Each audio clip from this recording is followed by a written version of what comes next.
Me and my mom have always been like the type that can talk about like anything for hours straight. And so kind of as I was just growing up, we would talk about not only race issues but political issues and women's issues. And so she always made sure that I referred to women respectfully. I originally came to Kent State for the fashion program, and then I was also accepted into a program called Academic Stars.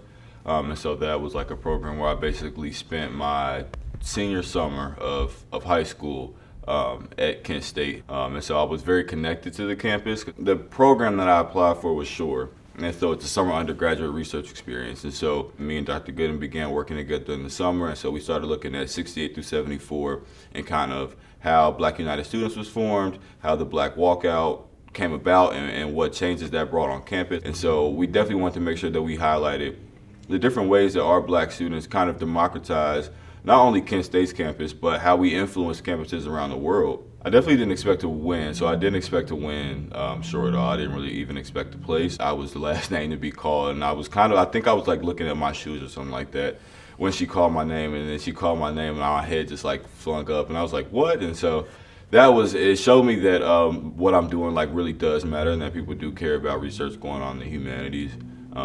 And that, my voice has a certain amount of power. I went to an event at the SMC actually, and Kevin Dilley was there, and he was like, well, we had this innovation pitch contest, apply for it. And actually became a finalist for it, and then presented it and won second place for that, and I got the funding for the documentary. So the student media documentary is titled Black Images, Black Voices, and it was inspired by a class that I took in the Pan-African Studies department called Black Images.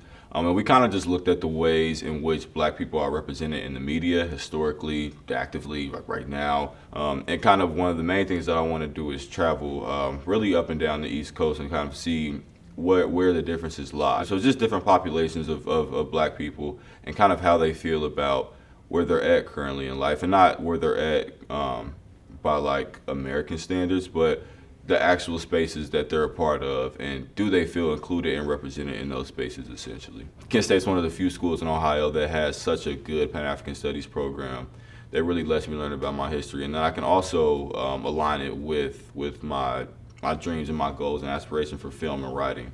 And so I definitely think that Kent State has opened a lot of doors for me and kind of introduced me to a lot of things that I wouldn't have been conscious of otherwise.